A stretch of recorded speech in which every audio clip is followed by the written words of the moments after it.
This episode of Neo Reality Collective is brought to you by The Everyday Fan.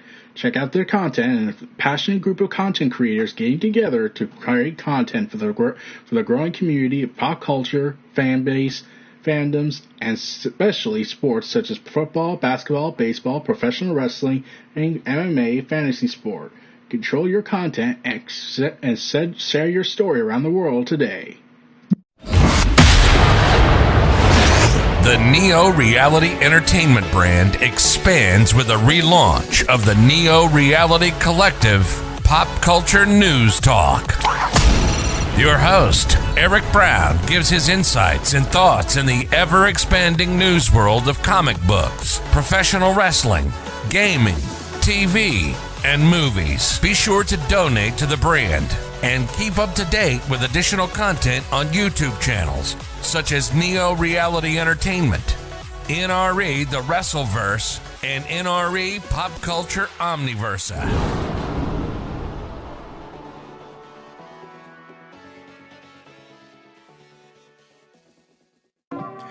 Welcome everyone to Neo Reality Collective. I'm your host Eric Brown, and we're back again with more episodes. And oh boy, this week has been a crazy one, specifically in the movie industry, but we'll get to that in a bit. So, Team Ninja, Ninja Gaiden. Remember that franchise? Yeah. Well, now it's open to. Now, Team Ninja announced that they are open to outsourcing its own IP, such as Ninja Gaiden, to other studios as long as the game being developed is able to exceed fan expectations. In an interview with VGC, Video Game Chronicle, Team Ninja's director of the upcoming Long Fallen Dynasty, he said, "If we are theoretically working with another company on the new Ninja Gaiden title, we would need to make sure that it would be a title fans would really enjoy and exceed their expectations." Yoshida explained that even though there's a big fan base for the existing IP, like Ninja Gaiden, Team Ninja needs to balance its resources within the studio, including see what kind of skill members of the development team currently have. From there, they would decide if those skills could fit in an existing IP or perhaps an entirely new one.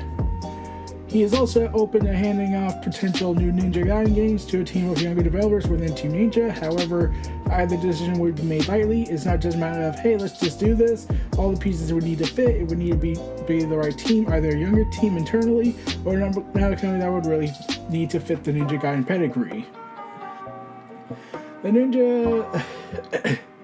Team Ninja is understandably curious about such an idea. The last time Ninja Gaiden was outsourced, 2014, Ninja Gaiden, made from Californian studio Spark Unlimited. The series was tarnished with poor reviews, including a 5.6 rating on IGN and other stuff.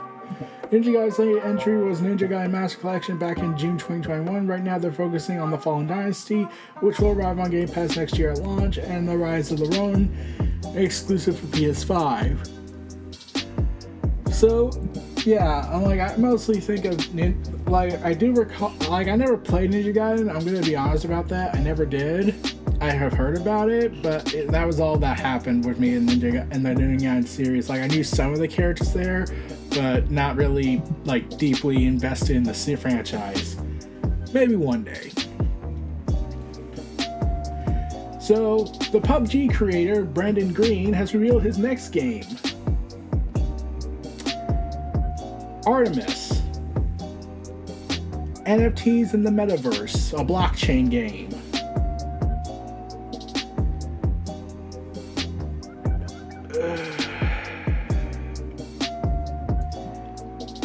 You went from making Battle Royale and blockchain. Oh, you poor fools. Just, you poor deluded fools. But, yeah. And then Green insists that Artemis is not about making money. Okay. Saying the only way this exists is if it's made for everyone, and it's not made for money. You do realize that's a business, right? You're operating a business.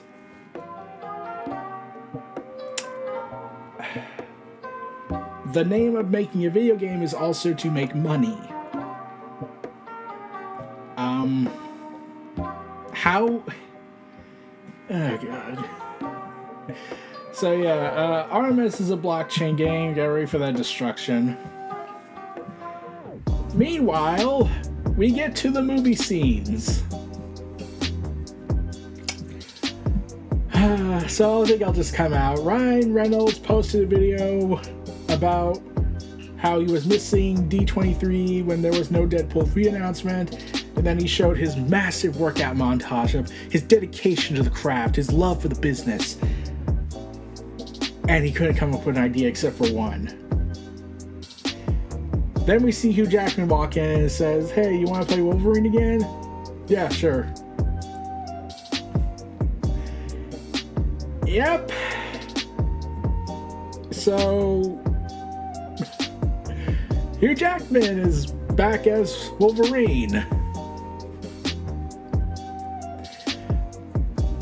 I'm mixed about that. One, it's like, yeah, this is the part of the story where I get kind of lost into it because, well, Hugh's Logan had a good death. His final film, Logan, it would have been was the perfect send-off, and understandably people were very mixed about it. One was a lot of people were loving the idea of Hugh Jackman Wolverine finally donning the suit of Wolverine, and the idea of, well, Deadpool and Ryan Reynolds and Hugh Jackman making up for the X-Men Origins film.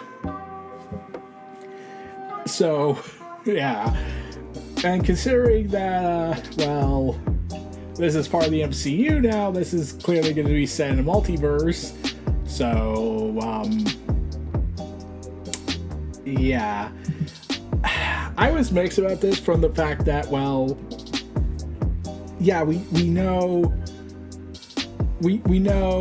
that Logan had his finale with the Logan movie, which, in my opinion, is the premier standard of what eventually a cinematic universe has to have, an ending eventually, when it comes to shared universes, especially since there's eventual finite equilibrium point, I think, that will eventually be reached.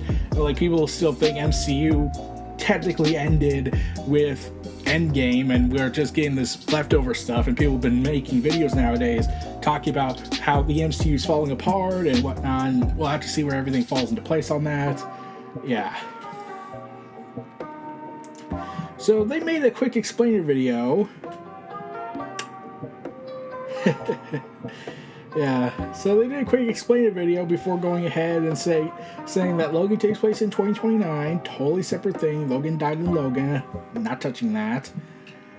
And then now we're out to saying, they say what actually happens in our film is these two effing guys, and then we get "Wake Me Up Before You Go," and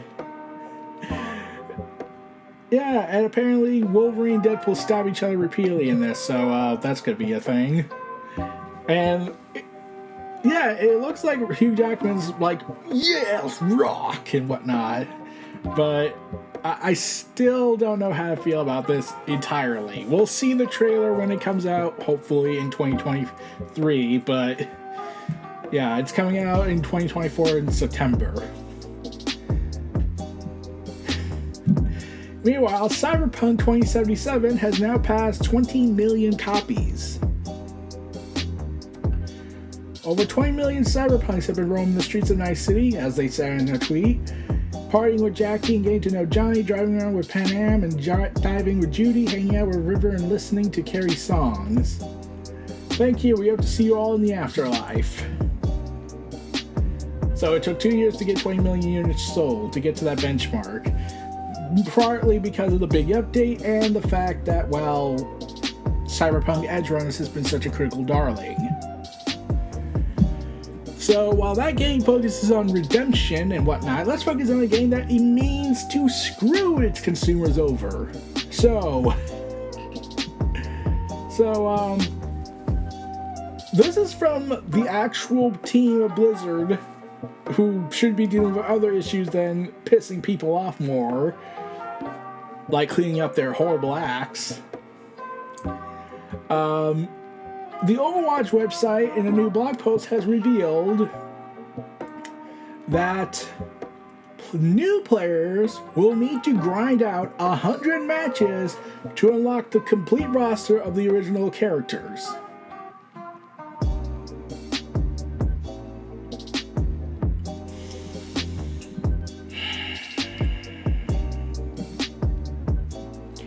Saying new players begin with the access to a limited set of game modes, heroes, and some other restrictions to onboard them more gradually.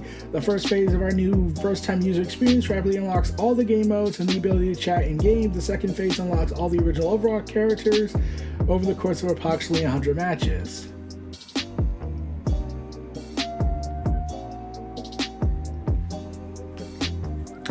The idea is to prevent overwhelming new players with too much to learn, considering each hero has a unique set of abilities and counters.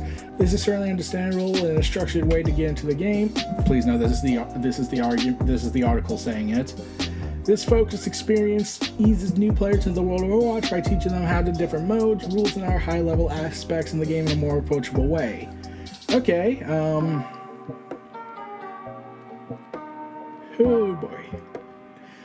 Allow me to point this very, very, very difficult philosophy that Blizzard clearly doesn't understand.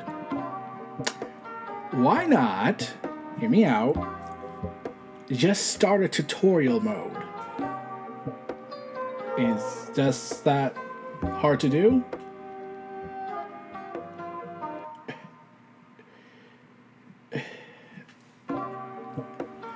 And yeah, there's been a ton of debate about it, and oh god, I don't know what to think about this.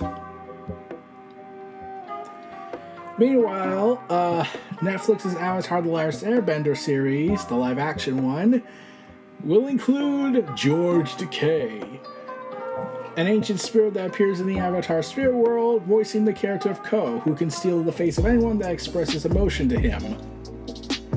Oh my.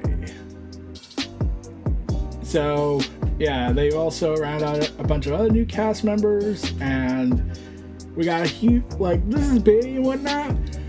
I do keep thinking, oh, imagine if they go ahead and just say screw it and cancel it after the first season.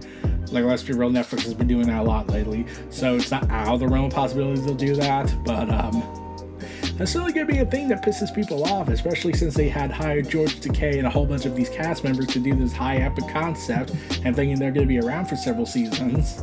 I still don't know why we're getting more of live action Airbender since, well, yeah, it's not looking good. Oh, by the way, as Marvel continues to subside with all the continued issues, Marvel has lost its director for Blade. The 35-year-old filmmaker, according to the Hollywood Reporter, has exited from the reboot, a report which was confirmed by Marvel itself, stating in a statement, due to the continued shifts in our production schedule, our director is no longer moving forward as the director of Blade, but will remain executive producer. We appreciate his talent and all the work he's done getting Blade to where it is. So, yeah, this is just months after the director had boarded the project. And they're always searching for one. But there is concerns going on also with how the actor who's supposed to play Blade is not in a good mood. He's reportedly very frustrated with this whole process.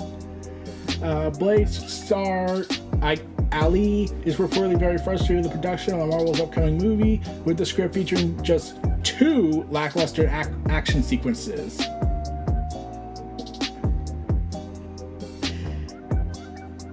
So this is what was reported. I'm told that the current Blade script is roughly 90 pages and features exactly 2 lackluster action sequences.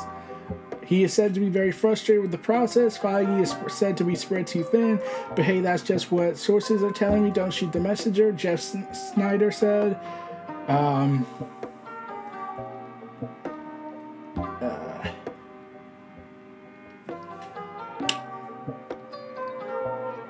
Oh dear.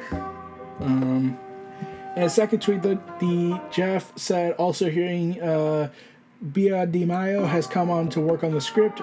DiMaio is currently working for X-Men 97 and has writing credits for Star Trek Strange New Worlds, Moon Knight, and The Witcher, among others. The current Blade script is penned by Stacey also Kofor, who was previously story editor and writer on Watchmen's HBO show. Feige is said to be spread too thin because since he's the movie studio boss of Marvel that oversees all the MCU projects, there are currently 14 films and 15 Disney Plus shows in varying stages of development, while Feige is the direct producer now of every single one of those. That's still a huge amount to keep an eye on. So, yeah. Maybe he should consider looking for more help. A hand to the king. So, Blade might not be the promise we were hoping for, even though the actor who plays that character who's playing Blade is also Cottonmouth, who is dead in the Netflix continuity. Luke Cage might be coming back. So, how do you explain Cottonmouth looking exactly like Blade? Or are they just going to treat this like how they treated the Hulk with Mark Ruffalo and Edward Norton? Where they addressed that, yeah, that movie happened, but they even teased that he was a completely different person. Like, they could have just done a whole bunch of other stuff, but still. Meanwhile, the director of Logan says he's not mad about the Hugh Jackman return in Deadpool 3, saying, "Oh my gosh, everybody chill, just kidding. I'm all good. Logan will always be there. Multiversal, prequel, time wrap or wormhole, canon or non-canon, or even without a rationale. I cannot wait to see what madness my dear friends Varsity Reynolds and Hugh Jackman cook up." So,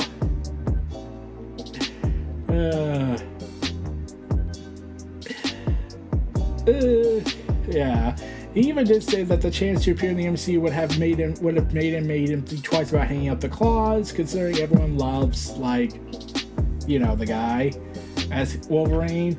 But it's like, I don't know how they're going to explain. I wonder, I know Deadpool's going to reference, why is he alive? How did he come back? And they're probably going to do some insane action to block out that comment. But, meanwhile, Warner Brothers Discovery CEO David Zaslav has shot down rumors of yet another sale to merge with Comcast, saying, "We are not for sale, absolutely not for sale. We have the strongest hand in the industry. We have everything we need to be successful to be the biggest entertainment media company in the world." Well, you killed off everybody. You're killing everything off. You don't have a Kevin Feige now, like you originally had hoped you'd have. And you are pissing off the animation department and the DC fans, so... yeah, how is this confidence? Also, we're getting Returnal for PC seemingly leaking, including DLS and ray trace shadows. Assuming the footage is real, Returnal will receive significant enhancements over the PS5 release, which favored frame rate over pure visual fidelity. So, yeah. There's a leaked footage that first appeared on Icon Era after being uploaded to YouTube, showing off the options and customization for the PC version, and the footage was pulled by Sony not long after. Yeah. So, that's gonna be a thing. Meanwhile, remember the hacker incident where GTA 6 leaked? He pleaded not guilty. The person pleaded not guilty to the crimes they have been tried for. And let me be clear, and a lot of people have been saying, like, "Oh, this kid's life's over" and whatnot. I've seen some videos talk about that. Let me just say this for realsies. I'm pretty sure, while we may not see him publicly for a long time, I think people are going to be hiring him because, wait, you hacked? Wait, let me get this straight, kid. You're 17 years old and you hacked, let me be clear, you hacked two big tech companies, Uber and Rockstar Games. And Rockstar Games is owned by Take-Two, another huge company of electronics. You got to get into their servers with your phone? Holy crap, we need to hire this kid for our government institutions. Let's be real, that's likely what's going to be the case. Meanwhile, Far Cry 6 may be Game of the Year edition despite getting almost no awards. Why then?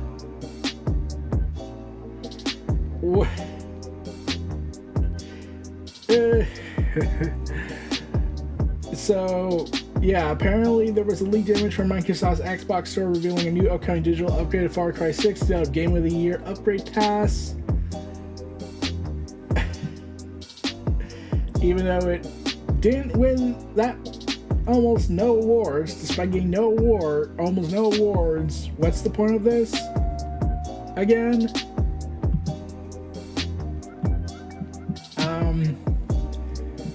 For funsies? No reason? No reason? Okay.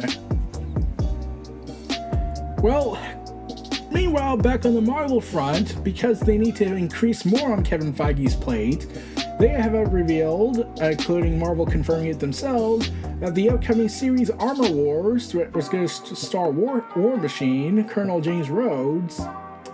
Well, it's no longer happening. It's instead being turned into a full-length feature film. The creators were reportedly informed recently this week, and the series was still in early development, with no directors and a 2023 release date for production. Start date for production. The change was reportedly undertaken in order to tell the story the right way. I do not know what that means. But yeah, apparently the original story was focused on the idea of various armor suits falling into the wrong hands, and was also set to address the aftermath of Tony Stark's death in Avengers Endgame. So, what does that mean? What's the right way? What is the wrong way? What does the right way mean? I mean, I don't get it. I like, it's cool that James Rhodes gets to star in a film now, in his first big starring film of MCU. But what does that mean by the right way? This is the way. By all accounts, then we should be wishing for Mando to get a movie eventually, right? Don't worry, I'm pretty sure Disney will screw that up. Meanwhile, remember Blue Beetle? That movie that we all feared was going to be canceled after the whole Batgirl cancellation, and it was originally supposed to be an HBO Max original product. And we were all concerned that with all this going on, there was rumors that Blue Beetle, Nightwing were canceled, and we're going to be rebooting the DCU and drama unfolding. Well, we have finally got official confirmation that Blue Beetle is officially in Warner Bros. Discovery's full support mode. Yes! So we're finally getting good news. It certainly didn't seem possible, but we finally got some good news, and hopefully this sticks. Probably not, but because David Zaslav will certainly change his mind. But the director said, Soto, this. I'm not gonna lie, there was concern, anger, fear at first. They told me not to worry, the film has their full support. Oh boy. Oh boy. Let's hope. Let us sincerely hope that this movie has the full support it rightfully deserves. Because I'm curious to know how they'll tell the tale of Jaime Reyes in the DCEU that is very undercooked and underdeveloped. So we'll have to see. I'm cautiously optimistic, but this is David Zaslav and Warner Bros. Discovery, not Warner Media. And even then, Warner Media still have their issues. But yeah, just keep an open thought on what if they change their mind. But we'll be back after this small little break in messages. Feel free to stick around and stay tuned and enjoy some relaxing music. We'll see y'all again in a few minutes. Take care.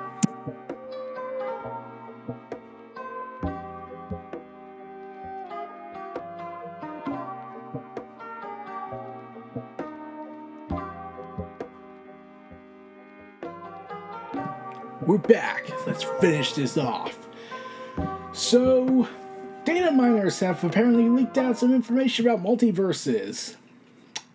According to originally posted by a Twitter user, audio of files for the Joker were coming in for the multiverses, and it's revealed that this is the Mark Hamill Joker because they can't leave well enough alone. Oh god. Yeah, so... Yeah, ever since The Killing Joke, people have been feeling more and more inclined to think maybe that it's time for Mark Hamill to put the whole Joker thing to bed. Because, by God, I don't know why we're still doing this. Oh, man.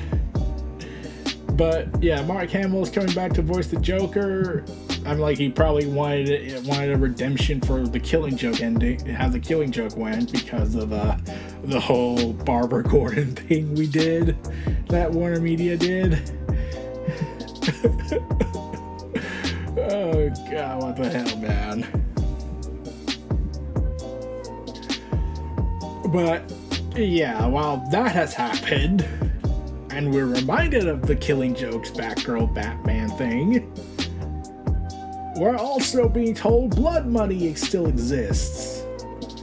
As it's been reported by the Saudi press agency, the country is gearing up to invest $37.8 billion in gaming as part of its controversial push to expand the country's role in the industry. And they're investing about $13 billion of that money to purchase a leading game publisher. Which one they have set on their sites remain to be seen. Say no for God's sakes. So, yeah, please know, instead of governing and, leading, the government wants to be a gaming company, be a gaming studio publisher. They already acquired wrestling, and we all know how that's working out. And they want more attention, so, of course. Moving on. So, there is now... The Witcher's Freya Allen has announced that we're getting a new Planet of the Apes film. Yeah, a sequel to the War for the Planet of the Apes. And it will be Kingdom of the Planet of the Apes. Of the Planet of the Apes series, of the Planet of the Apes franchise, of the Planet of the Apes reboot. Yeah, I thought they were just done with the series for a while, like after War for the Planet of the Apes. It's going to be continuing, and it's going to take place many years after the events of the third movie of the reboot of the trilogy. And I'm curious to know what the Witcher's actor is going to play as. Yeah, I'm kind of curious about this. If they're like. I don't know how to feel about that. I was just thinking like it was a good trilogy to end on. One of the few trilogies to actually end on a high note, as opposed to being the third movie that sucked or just was not as good as the other two. That's been a thing in recent years. But yeah,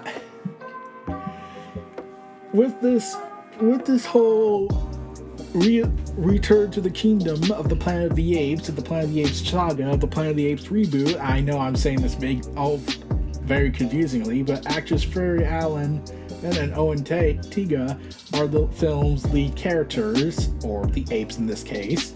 Along with the film's title and initial cast, it looks as though they also unveiled a first look at the film and concept art.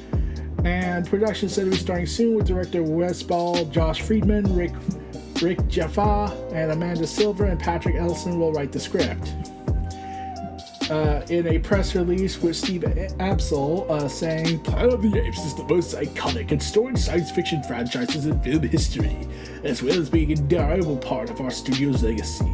With Kingdom of the Planet of the Apes, of the Planet of the Apes, of the reboot of the Planet of the Apes, we are privileged to continue the series' tradition of imaginative, thought-provoking cinema. I can't wait to see Wedge's extraordinary vision for this new chapter with the audiences in 2024. No other details about the plot at this time, and so on whether whether Kingdom of the Planet of the Apes will directly connect with Caesar and his apes.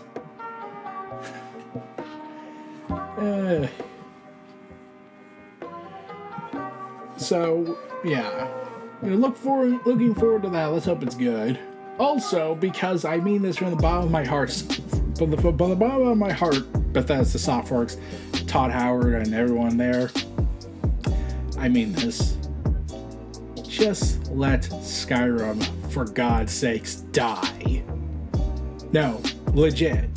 Let it die already. There is nothing left to go on. And Nintendo, they just unexpectedly announced and released the Skyrim Anniversary Edition as a surprise release on the Switch today. And apparently, from the YouTubers and content creators and news reports, it reportedly sucks. And to confound matters, they charged it $70 to screw us over as consumers.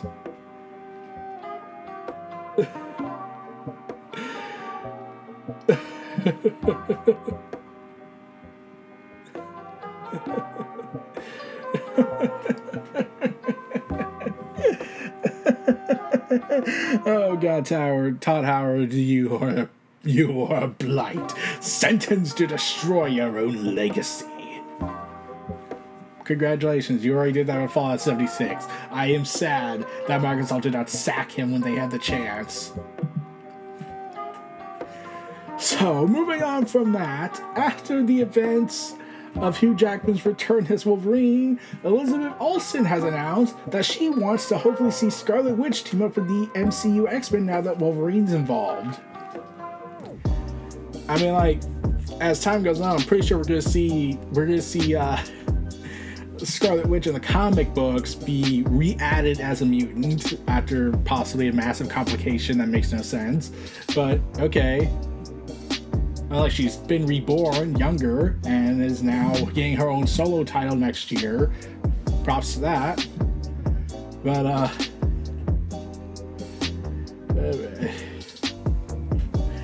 so, yeah, after this whole ordeal, let's hope Scarlet Witch is back to being a mutant for good now, in the comic books.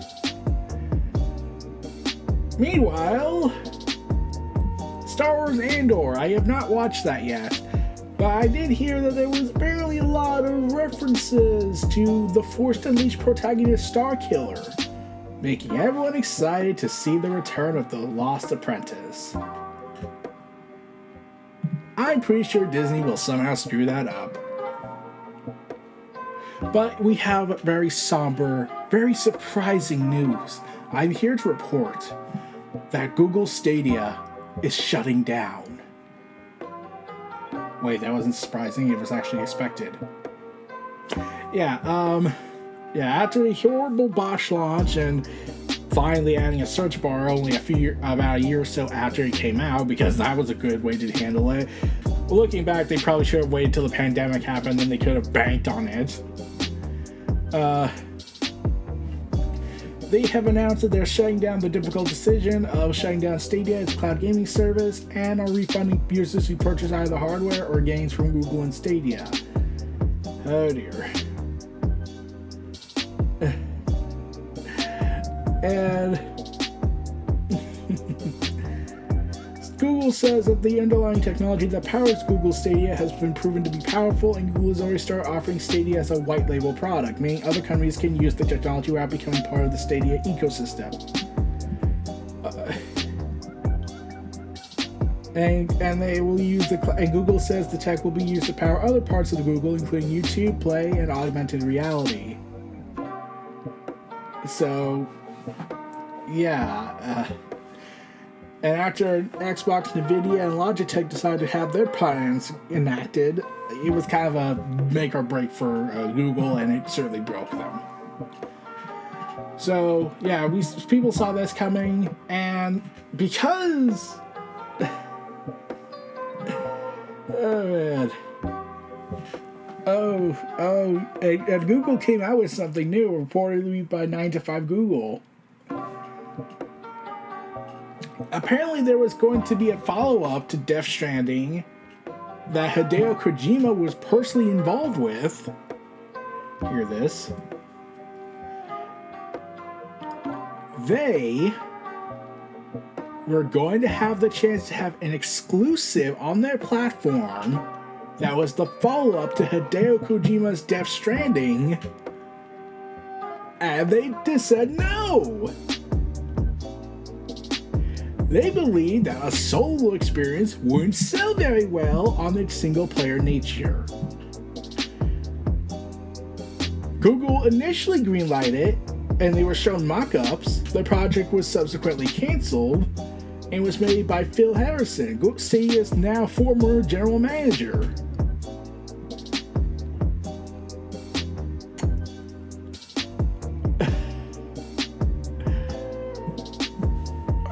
Oh, you poor bastards. You passed on Hideo Kojima on an exclusive that would have made people turn their eyes to you, and you said no. You poor bastards.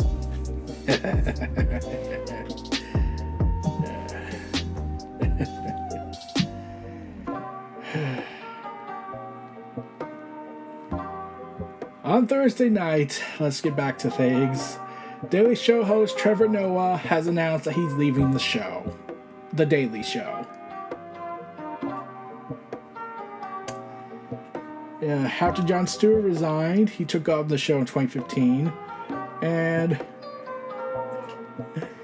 yeah, he announced his departure, saying, "I want to say thank you to you who watched this. I never dreamed I would be here. I sort of feel like Charlie in the Chocolate Factory.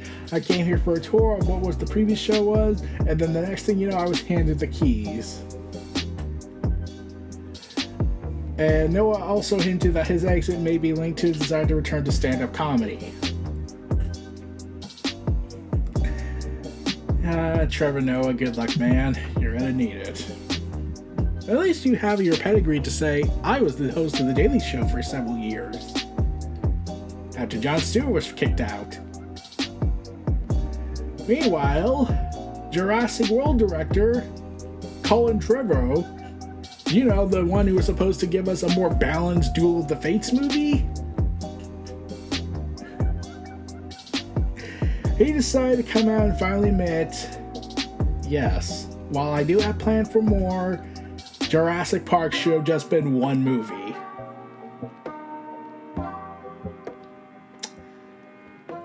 So he just finally admitted that. He came in the Empire magazine interview and said Steven Spielberg's Jurassic Park was inherently unfranchisable, saying there should have just been one.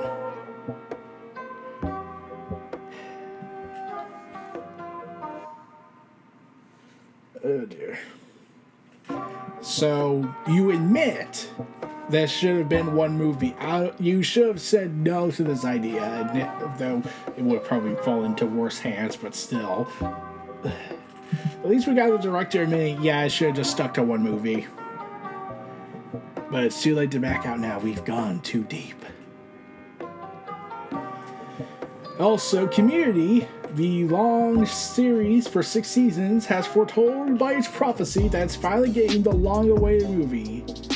starting out as a cheeky line for Community's early seasons, 6 seasons in the movie, and quickly united into a passionate fan movement for this iconic yet hilarious line from the NBC comedy. Saying, "We're incredibly grateful that 15 years later we will be able to deliver that fans the promised movie and can't wait to get to work with Dan Harmon, Andrew Guest, Joel McHale, Sony, and our partners at UTV to continue this epic comedy for Peacock audiences."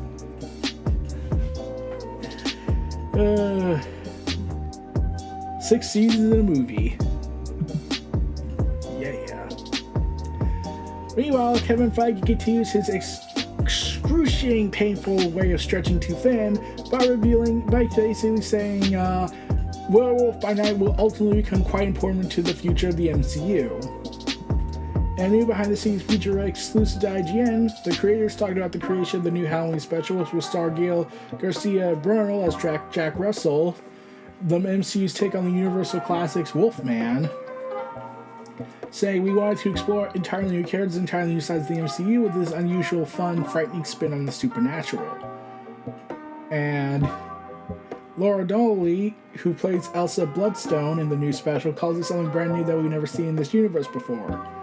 But its brief comment by Kevin Feige may have raised some eyebrows among the MCU fans, saying, "We are introducing a world that will ultimately become quite important for the future of the MCU." In typical cryptic fashion. It's also the first ever Hollywood special, holiday special, just edging out Guardians of the Galaxy's holiday special. The 1-hour special will release on October 7th. Oh, man. I was just thinking to myself, I thought this was self-contained, not part of the MCU. Like, it was nothing to do with the MCU. They were just doing their own little experimental film that we have Disney Plus. We could do something cool with it. But, yeah, and then sad to say DCEU now can say, well, we did make it to Magic. Sad to say, everybody. I'm like, we failed when Doctor Strange happened, but still, we had a chance with Zatanna, but we screwed that up. Though we did have John Constantine, and while John Constantine is iconic, bloody goddammit. Meanwhile, Optimus Prime and other Transformers are joining Magic the Gathering, and that is a thing I did not see coming. Optimus Prime, Goldbug, Starscream, Soundwave, Flame War, Slicer.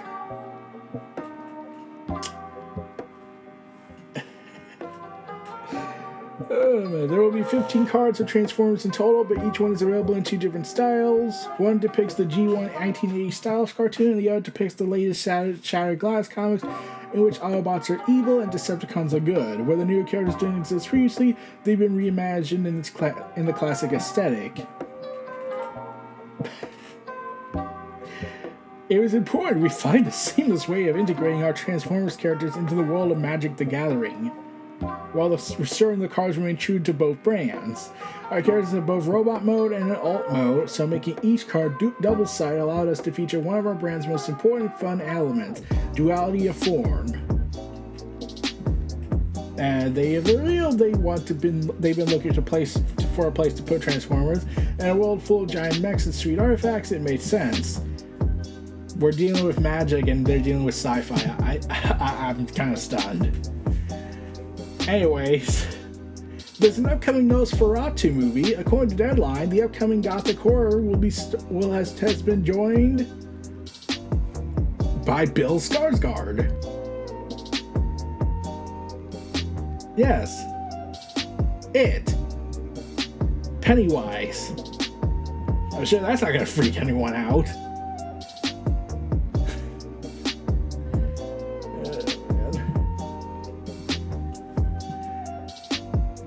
Also, because people have been growing concerned with the unexpected shutdown of Google Stadia, Ubisoft, Bungie, and other studios are working on Stadia game save transfers to help people save their Google Stadia saves.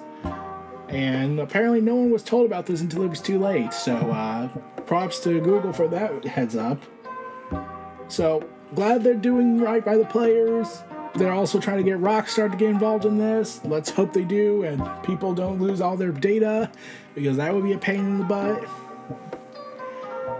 And last but not least, to end this important classic episode of content, it has been announced that Sony has picked up the movie rights of Tarzan.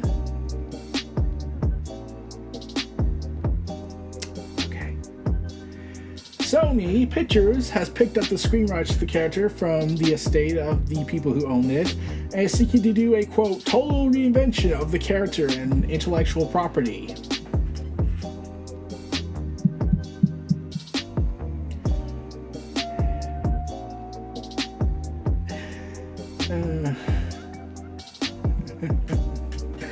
Okay.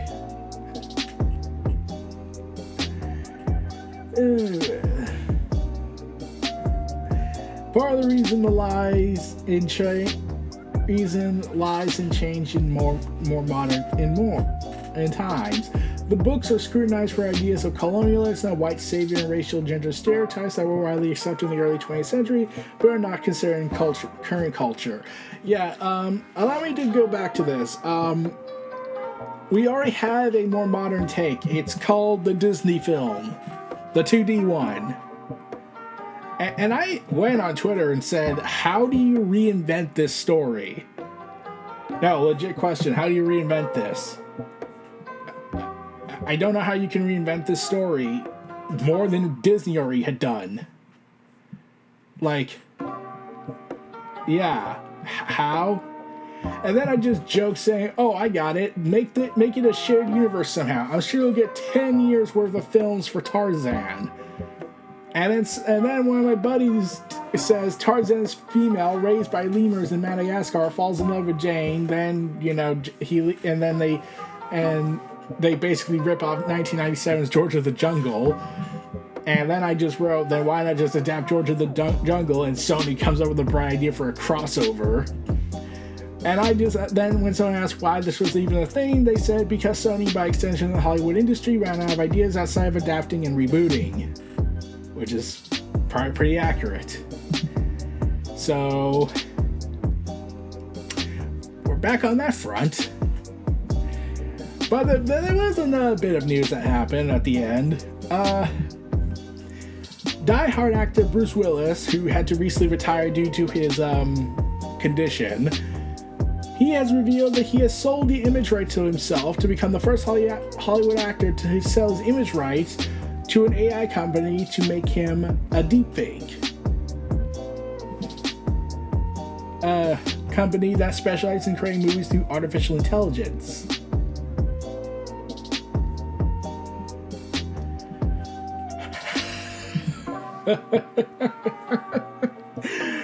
Oh, I'm sure the Terminator's gonna have a lovely day when that happens to them.